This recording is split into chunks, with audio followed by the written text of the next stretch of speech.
Então a gente começa a enxergar, né, as divergências, né, dos movimentos protestantes com os católicos. Nós estamos começando a ter ataques à autoridade papal. E isso começa a ser percebido e começa a ser feito, na verdade, por causa de alguns fatores, né?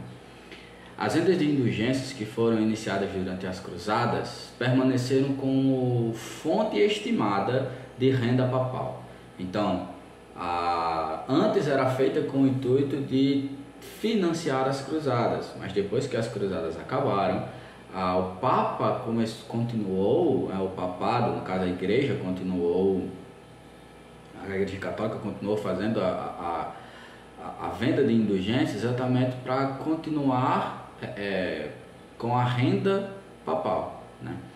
Em troca de indulgências, a Igreja concedia ao pecador a isenção da penitência exigida. Fazia isto por se valer do acesso ao tesouro de mérito, que era o acúmulo de graça por meio do sacrifício de Cristo na cruz e pelas obras dos santos ou dos heróis da fé. Algo que perturbava profundamente Lutero era a tristeza pelo pecado e por causa da negligência, né? Os defensores da venda de indulgências, eles faziam parecer uma espécie de mágica, tipo algo que se era conquistado de forma automática, a despeito do estado da alma do doador. Era tipo assim, você compra a indulgência e automaticamente você já tem acumulado mais tesouro meritório, né? Você tem acumulado cada vez mais. Quanto mais você pagar, quanto mais você fizer, você tem mais possibilidade de salvação, né? Então, quanto mais você fizer, mais salvo você é. Diante disso e de suas recém-descobertas da fé, Martinho começou a criticar em seus sermões a teologia das indulgências. Foi em 1517 que o descontentamento de Lutero intensificou. Nesse ano, o dominicano John Tetzel fez uma campanha por toda a Alemanha para arrecadar indulgências ou fundos para a conclusão da construção da Basílica de São Pedro em Roma. O slogan de sua campanha era: assim que a moeda no cofre cair, a alma do purgatório sai. Então, com o tilintar da moeda, né, no fundo do cofre, a alma sai do purgatório. Ele alegava que se essa indulgência era eficaz até mesmo depois da morte para livrar as almas do purgatório, até mesmo dos familiares, então para que salvação, né? Para que a morte de Cristo? Para que tudo isso? Então Lutero era indignado contra isso, e era exatamente isso que Tetzel afirmava, de que quando a moeda caía no cofre, a alma saía do purgatório, até mesmo daqueles que já dos nossos familiares, né? Uma concepção do que nós temos hoje da missa de 30º dia, da missa de 1 ano, da missa de 7º dia, são exatamente uma forma diferente de fazer a mesma coisa, entendeu? Porque isso, na Igreja Católica você paga para fazer tudo isso, né?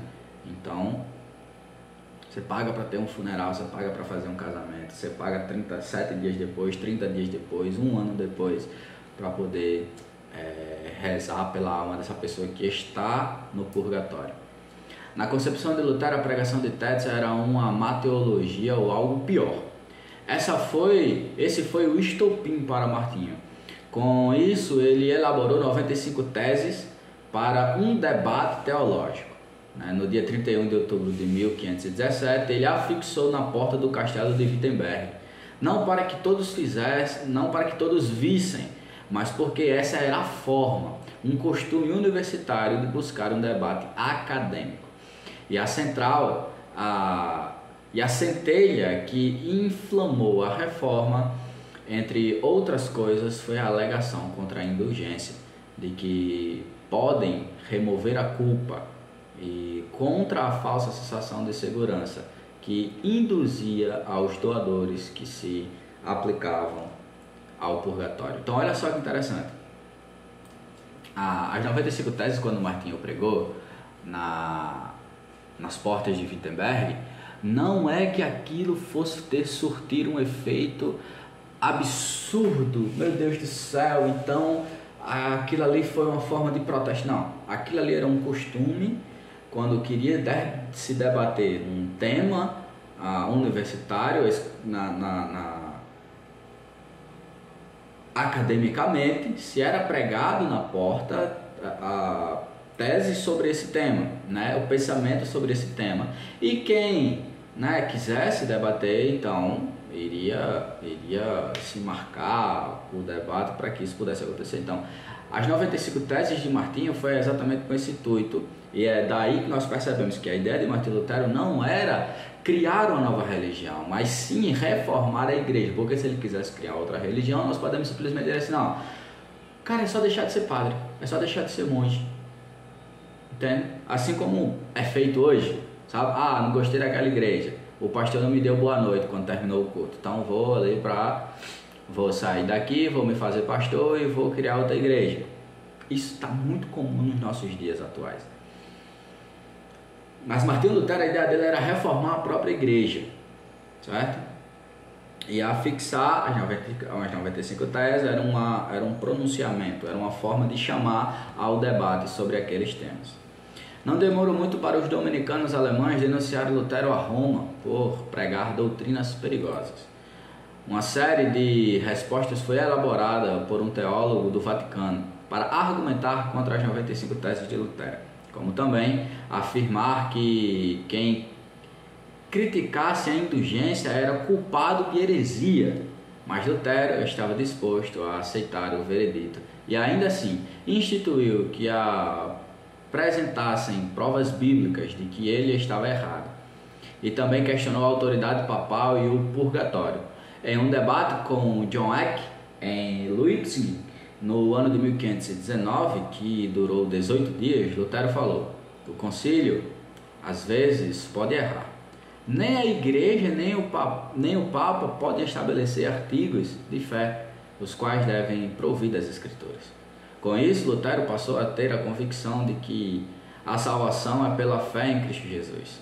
Em segundo lugar, que as Escrituras é o padrão para a fé e a conduta cristã, e não o Papa ou os concílios.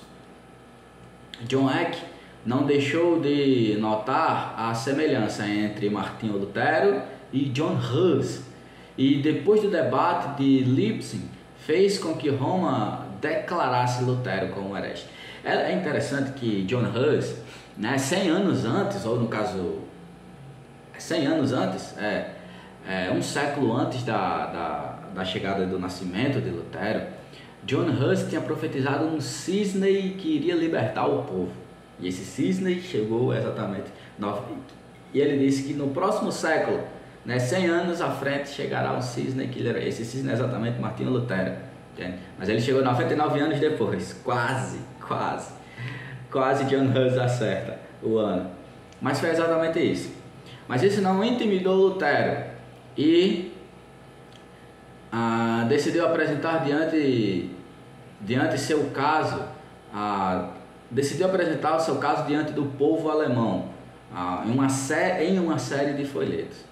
O reformador convocou os príncipes a corrigir os abusos no seio da igreja no tratado, a nobreza cristã da nação alemã. Nele citou as privações ao bispo e a abades de poder e riquezas mundanas, como também criar uma igreja com caráter nacional alemão. Já no tratado do cativeiro babilônico da igreja, ele esclareceu como a justificação pela fé remodelou sua doutrina de igreja. Também argumentou que o sistema sacramental da Igreja Católica Romana mantinha os cristãos presos. Martinho Lutero dedicou-se a atacar o papado por privar os cristãos da liberdade de se aproximar de Deus diretamente, sem a mediação dos sacerdotes. Ele também definiu seus próprios pontos sobre o sacramento. Pensando nisso, afirmou que os sacramentos tinham de ser instituídos pelo próprio Cristo e exclusivo para os cristãos. Com esse critério, Lutero não encontrou base ou justificativas bíblicas para os 5 dos 7 sacramentos católicos romanos. Porém, achou que para os outros dois, batismo e ceia, Martinho também, mas também ele achou, tanto para batismo quanto para ceia, bases bíblicas para isso. E Martinho também os tirou da exclusividade sacerdotal e colocou nas mãos da comunidade cristã. Então nós temos alguns temas teológicos, né? Por exemplo, a justificação pela fé. Seguindo Agostinho, os católicos criam que ela era transmitida, né? Criam que era uma posse interna que os cristãos adquiriam durante a vida. Então é como se a justificação fosse um processo, entende? Como é a santificação. Em contrapartida, Lutero ensina que os homens se tornavam justos diante de Deus por imputação pelo ato divino de colocar a justiça pertencente a Jesus na conta pessoal de alguém, dos pecadores. Essa é uma justiça externa ao cristão, que continua sendo pecador. Só é possível alguém se tornar justo se Deus acreditar em sua conta essa justiça, e só então um cristão declarado pode começar a se tornar justo na prática. Então olha só, Martinho ensina que, como nós cremos, né, que a justificação ela é acreditada por Deus em nossas vidas. Não é algo que já existe em nós e nós vamos alcançando progressivamente, entende? Mas é algo que nos é dado por Deus por meio de Cristo Jesus. A justificação é como se chama o ato de ser declarado justo. Já santificação é o processo subsequente de tornar-se santo. Nesse ponto, a luta de Lutero era de condenar os esforços pessoais para se santificarem sem antes terem sido declarados justos. Entende? É tipo aquele povo, eu acredito em Deus, eu amo Deus, mas o coração está bem distante. Enquanto a boca fala de Deus, o coração está bem distante, sabe? Então não adianta basicamente de nada a pessoa não fumar, não beber, não ir para festa, não roubar, não matar, mas ainda assim não confessar o Senhor, não ser justo diante do Senhor, não ser tornado justo diante de Deus, né? Deus não acreditar a justiça, a justificação, melhor dizendo, em sua vida, né? Então, resumo da justiça: pensamento de Agostinho de justificação, que é o modelo católico, é o seguinte: os fiéis tornam-se justos na peregrinação espiritual, enquanto nós vivemos, nos tornamos justos. Adquire-se, eu vou dizer ponto por ponto de ambas, né?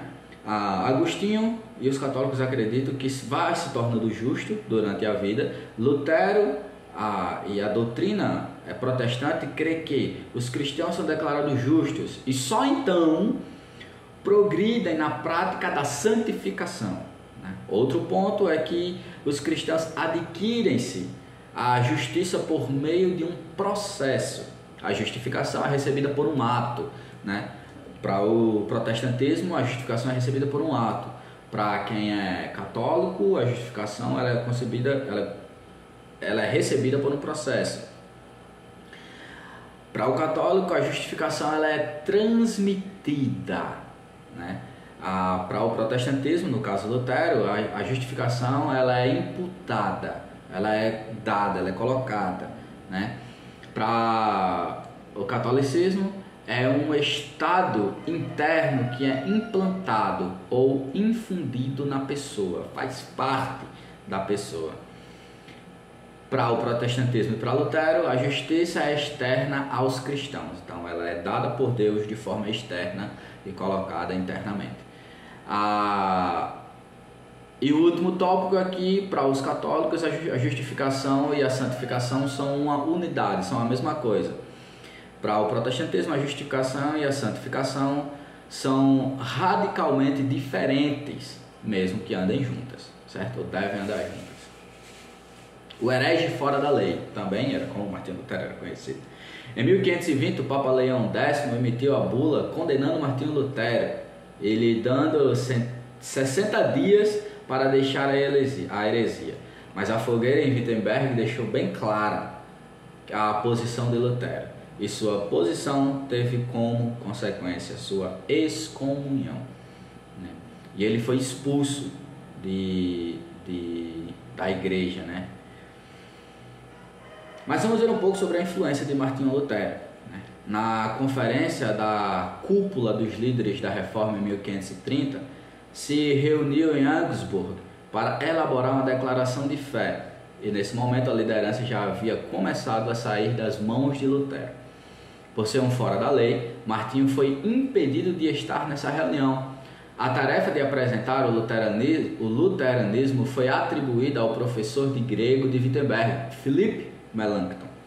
Foi o jovem acadêmico Melanchthon que redigiu a Confissão de Augsburgo, que foi ensinada por príncipes e teólogos luteranos, mas que o imperador continuava contrário, como em Worms. Carlos V, após 1530, deixou bem mais claro sua intenção de exterminar essa crença, esses crentes hereges, né? Essa crença herética. Contra essa iniciativa, os príncipes luteranos formaram a Liga Esmalcalda em 1531, mas foi em 1546 a 1555 que eclodiram esporadicamente guerras civis. Mas em 1555, em nome da paz de Augsburg, os combatentes chegaram a um acordo. E a partir daquele momento, cada príncipe poderia decidir a religião dos seus súditos. Nesse acordo, ainda eram proibidas todas as seitas protestantes e a única exceção era o luteranismo. E acaso os bispos católicos quisessem se tornar luteranos, deveriam renunciar às suas propriedades. Então, se os bispos católicos desejassem ser luteranos, eles poderiam, mas eles teriam que abdicar, devolver à igreja, dar à igreja todas as suas posses. Então tinha um preço a ser pago naquele momento. O luteranismo cresceu na Alemanha devido a essa disposição, e a consequência desse crescimento foi a oficialização da religião luterana, que tomou grandes proporções no Império. Saiu da Alemanha, chegou à Escandinávia. Porém, por seus príncipes, os responsáveis pela religião de seus súditos, também eram detentores das opiniões religiosas. As pessoas tinham de acreditar naquilo que os governantes acreditavam, independentemente de perspectiva da perspectiva que eles estivessem seguindo, seja católica, seja luterana. Então, por exemplo, nós estamos em uma comunidade onde o príncipe é católico, mas 30%, 20% quer ser luterano ou tem empatia com o luteranismo. Então, ainda assim, eles teriam que seguir o catolicismo, porque o seu príncipe, o seu governante ali é católico. Da mesma forma, seria o contrário. Se o príncipe é luterano e tem católicos, eles teriam que ser luteranos, entende? Então, a grande contribuição de Martinho Lutero na história não foi política, mas sim religiosa. Lutero respondeu a grandes perguntas que a igreja tinha elaborado a respeito de toda a vida e a vida cristã, e respostas que a igreja tinha elaborado de forma errada, como perguntas como é salva, como a pessoa é salva. Lutero responde: não por obras, mas somente pela fé. Onde reside a autoridade da igreja? Lutero responde: não na instituição visível chamada Igreja Romana, mas na palavra de Deus. O que é a igreja? Lutero responde: toda a comunidade cristã, pois todos são sacerdotes diante de Deus. E a última pergunta, qual é a essência da vida cristã? Lutero diz: servir a Deus em qualquer chamado útil, seja ele ordenado ou leigo. Então, é basicamente isso a reforma de Martinho Lutero. Entende? A reforma que Martinho Lutero deu início. Então, nós chegamos no movimento radical, né, que ficou conhecido como os Anabatistas. 21 de janeiro de 1525, em um dia frio, 12 homens rastejavam-se pelas ruas cobertas de neve de Zurique. E o vento frio que vinha do lago se familiarizava com o seu estado de espírito enquanto aproximavam-se da casa de Mens, perto da maior igreja da cidade, Grossmunters. Nesse mesmo dia estava acontecendo o Conselho Municipal de Zurique, que tinha como objetivo fazer com que seus líderes, Konrad Grebel e Felix Mens, parassem de ensinar a Bíblia. E essa oposição se tornou cada vez mais intensa.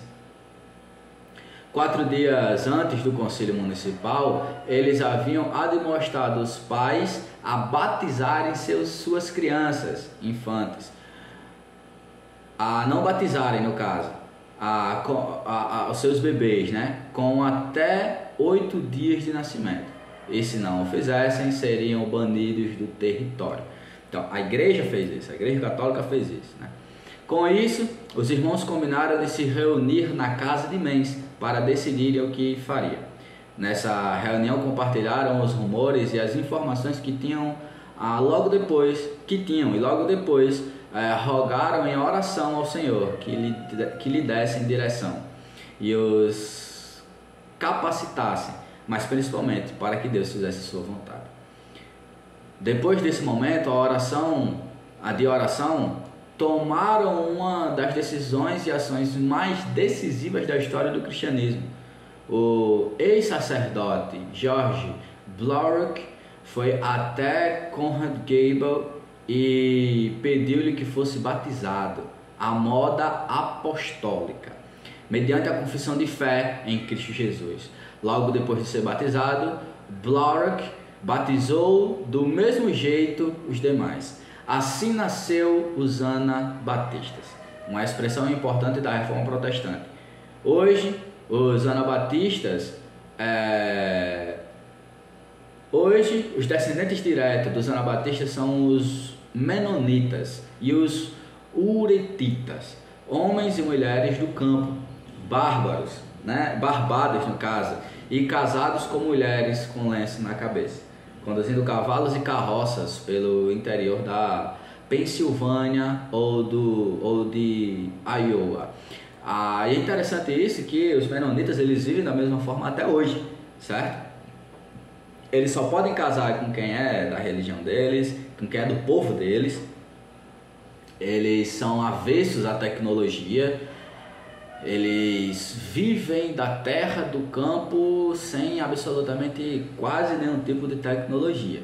Entende? Até hoje em dia existe um pequeno grupo de menonitas no mundo, mas ainda existem. Aqui no Brasil, principalmente no sul, né, ali, Rio Grande do Sul, pelo sul do Brasil, ainda existe uma comunidade de menonitas, certo? Apesar de ser essa a visão americana, a realidade é que somente um grupo de menonitas, a ordem de Amish, insiste nos velhos costumes. Nós temos aqui no Brasil, eu vi um documentário uma vez sobre os menonitas, no caso aqueles digitais influencers que os digitais influencers que vivem viajando. Eles chegaram a essa comunidade que ela é muito distante, uns 15 a 20 quilômetros mata dentro da cidade, né, no Rio Grande do Sul. O pessoal ainda é lamparina, tipo, o carro deles não é carro, na verdade, né? É charrete, o pessoal vestido daquele jeito, sabe? Camponês mesmo, do século do século passado, aliás, do século XVI ali, bem antigo mesmo, sabe? Então, essa cultura dos menonitas é basicamente a mesma coisa dos anabatistas. Eles são contra o Estado, são contra essas coisas. O que une os diversos menonitas são os vestuários, mas sim alguns costumes e convicções. Não são os vestuários, mas sim alguns costumes e convicções. E muitas delas são aceitas por outros cristãos.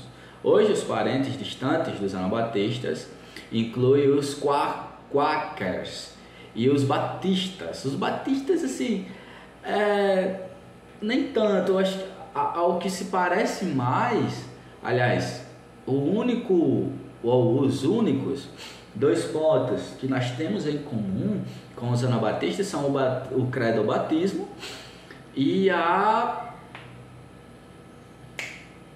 separação entre igreja e Estado. De resto, a gente não tem mais nada, né? Então, mas nós também de algum modo temos os congregacionalistas que fazem parte desse meio de descendentes, vamos dizer assim, mas que nós batistas não descendemos desse movimento, certo? Por causa da crença da separação entre igreja e Estado, os anabatistas revelaram-se os precursores da prática protestante. Então, é basicamente isso que eu estava dizendo, o que nós carregamos de herança dos anabatistas, não só nós batistas, mas acredito que toda a cristandade do mundo é exatamente essa, né? O protestantismo, no caso, no mundo, é exatamente essa, da separação de igreja e Estado. Acabou-se. De resto, a gente não tem nada em comum. A ascensão dos anabatistas não foi uma surpresa. Grande parte dos movimentos revolucionários formavam uma ala de pessoas que se sentiam chamadas por Deus para reformar a reforma. E os anabatistas foram os dessa vez, convocando os reformadores moderados a golpear ainda mais forte e profundamente as fundações da antiga ordem. Queriam ir ainda mais fundo que a reforma foi. Porém, os anabatistas eram como alguns dos grupos culturais, sem coesão, por não haver nenhum corpo de doutrina, nenhuma organização unificadora que prevalecesse em seu meio. Até mesmo seu nome, anabatista, que significa rebatizador, foi-lhes dado ou foi-lhes atribuído por seus perseguidores, com o intuito de fazer com que fossem perseguidos e açoitados, né, e associados como hereges da igreja primitiva.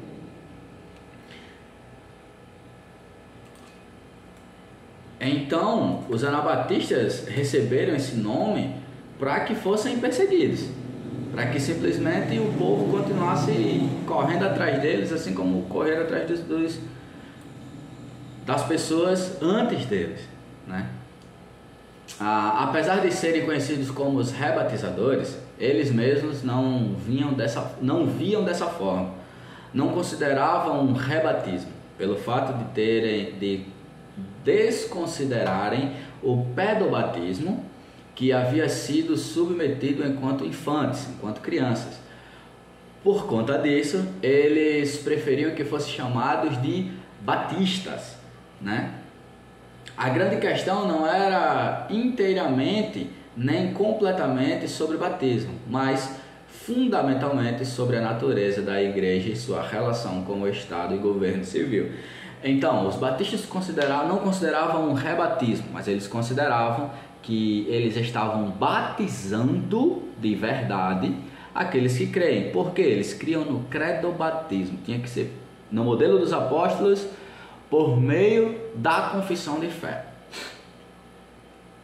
Assim como os outros protestantes, eles chegaram às suas conclusões por meio das escrituras.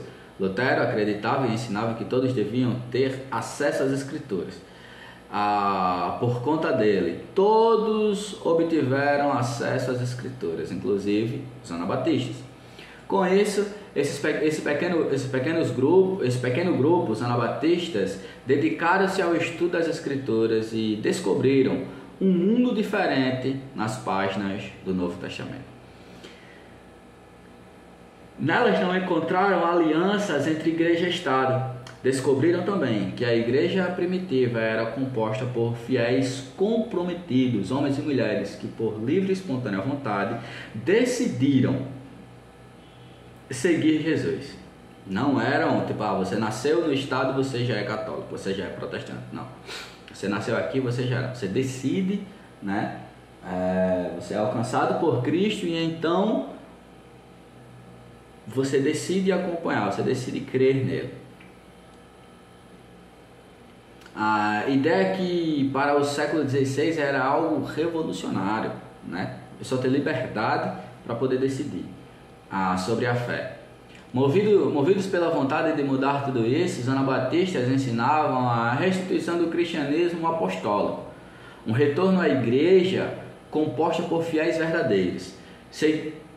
Seguiam crendo que, assim como na igreja primitiva, os únicos aptos ao batismo são os que experimentam a regeneração, desconhecendo assim o pedobatismo. Eles descredibilizavam o pedobatismo. Na concepção anabatista, o batismo de infantes era um mecanismo de perturbação de uma cristandade, uma sociedade normalmente cristã, porém vazia espiritualmente. Assim como os monges da Idade Média, os anabatistas queriam mudar a sociedade pelo exemplo do discipulado radical, mesmo pela morte, se necessário, recusando fazer parte do poder mundano, seja da forma que fosse, incluindo portando armas, ocupar cargos políticos e prestar juramentos. A grande questão é que essas ações no século XVI eram vistas como revolucionárias e traiçoeiras. Então, a visão dos anabatistas ela era bem violenta. E ela era bem violenta pelo simples fato de que eles estavam dispostos a fazer tudo, entrar em governo. É bem a visão muçulmana hoje, entende? Eles vão crescendo, empresários, advogados, médicos, professores, pessoas que se tornam influentes, se for preciso pegam em armas para poder propagar uma mudança social. Era exatamente a forma que os anabatistas pensavam, certo?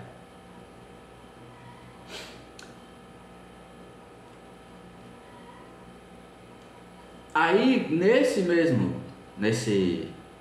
enquanto essas coisas aconteciam, nós temos também a reforma nos Alpes suíços, né?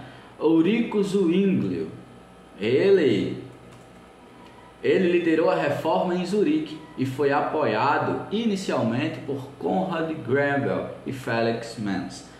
No mesmo ano em que Lutero debatia com Joach, em 1519, em Leipzig, Zwinglio tornou-se sacerdote da igreja de Großmünster, em Zurique.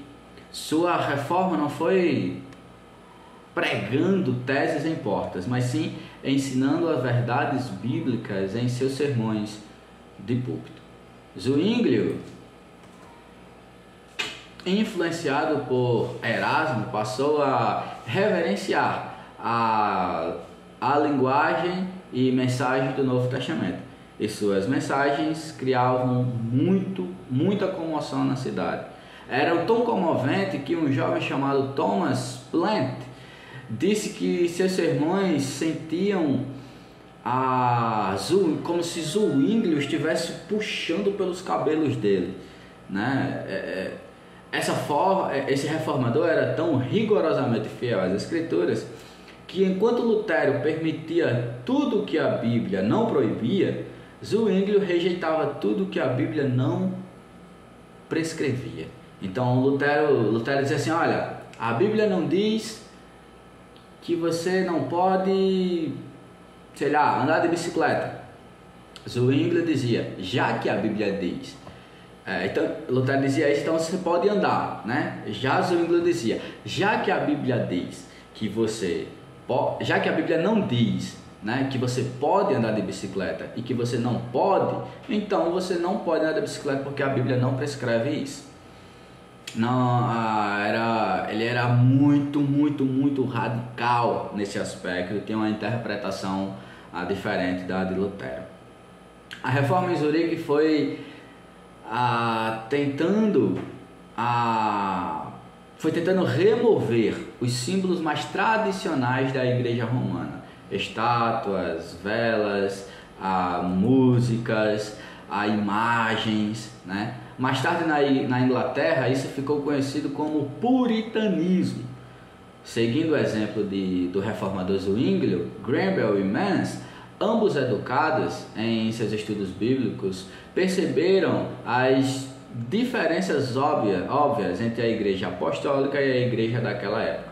Ainda assim, na cidade de Zurique e em todo o mundo cristão, todos eram batizados em sua infância e acrescentados à igreja. Dessa forma, a sociedade e a igreja tornaram-se elementos idênticos ou intercambiáveis. Então, nesse período, todas as igrejas ainda batizavam infantes, menos os anabatistas, mas toda a igreja luterana, os reformados, a anglicana, todos, a anglicana ainda não surgiu nesse tempo, todos batizavam crianças ainda, entende?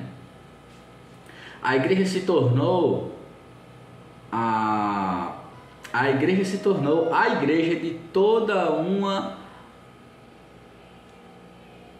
A igreja se tornou contrária à igreja do Novo Testamento, né? Onde era uma igreja de comunhão de poucos, um grupo de fiéis verdadeiros e comprometidos a viver e a morrer pelo Senhor. Então, nós olhamos para a igreja, eram pouquíssimas pessoas que viviam e faziam isso, certo? A forma que o Concílio de Zurique enfrentou essa crise foi formar um debate em 17 de janeiro de 1525. Depois de ouvir os dois lados, os representantes do povo declararam Zwinglio vencedor e, em resposta a isso, o Conselho alertou o povo de que os pais que negligenciassem o batismo de suas crianças dentro de uma semana seriam banidos de Zurique. Considerando todos os custos, a Granville e Mans saíram de Zurique logo depois do batismo e dirigiram-se para Zollikon. Foi nesse povoado, no fim de janeiro, que nasceu a primeira congregação anabatista. A primeira igreja livre do estado nos tempos modernos foi essa primeira congregação anabatista. As autoridades de Zurique não deixou passar em branco essa rebelião e enviaram guardas a Zollikon para prender os recém-batizados. Depois de terem estado um tempo presos, quando esses homens foram soltos, os anabatistas partiram para as cidades vizinhas com o intuito de buscar conversões. Foi em 7 de março de 1526 que o Concílio de Zurique deu o veredito de que qualquer pessoa encontrada realizando o segundo batismo seria morta afogada. O que regia a mente daquele concílio era o de que, se os hereges querem água, que tenham água, né? Olha a perversidade das pessoas, né? Que inclusive também teve um momento da história que tanto a igreja luterana quanto até Calvino comungou com esse pensamento, sabe? Não foi contra esse pensamento, pelo contrário, eles foram coniventes com isso. Lutero também foi, né? O que regia a mente daquele concílio era exatamente essa ideia: se eles querem água, então dê água a eles, né? O primeiro mártir ocorreu dentro de um ano, em 5 de janeiro de 1527. Ele foi Felix Mans. Felix Mans foi afogado no rio Limmat. E 4 anos de movimento radical de Zurique, e seus arredores foram praticamente erradicados. Então os anabatistas em basicamente 4 anos foram praticamente erradicados. Muitos fugiram tanto para a Alemanha quanto para a Áustria. Porém, nem mesmo nesses novos lugares suas perspectivas eram promissoras. Em 1529, a Dieta Imperial de Espira declarou que o anabatismo herético e as cortes da cristandade foram obrigadas a condenar os hereges à morte. Cerca de 5.000 anabatistas foram mortos, afogados, queimados e espancados durante o período da Reforma Protestante. Então isso também, nós olhamos para a Reforma Protestante e vemos apenas como algo bom que tenha acontecido. De fato foi algo sensacional, incrível, que nós hoje temos o prazer de vivê-lo. Glória a Deus por isso. Mas assim como na vida da igreja, quando tem a mão do homem, né, tem a ação do pecado, do pecador, né, tem seu lado obscuro também, entende? Aí nós precisamos entender isso e lutar contra isso, pois nós somos a igreja do nosso tempo, entende? Nós fazemos parte da igreja do nosso tempo, e se nós fazemos parte da igreja do nosso tempo, nós não podemos cometer os mesmos erros que os nossos antepassados, entende? Se eles olhavam e pediam um mundo livre de liberdade, e quando essa liberdade permitiu que outras pessoas pensassem além do pensamento deles, eles exigiram a morte, nós não podemos fazer o mesmo. Pelo contrário, nós temos a liberdade para podermos crer, nós temos a liberdade para podermos viver a nossa fé.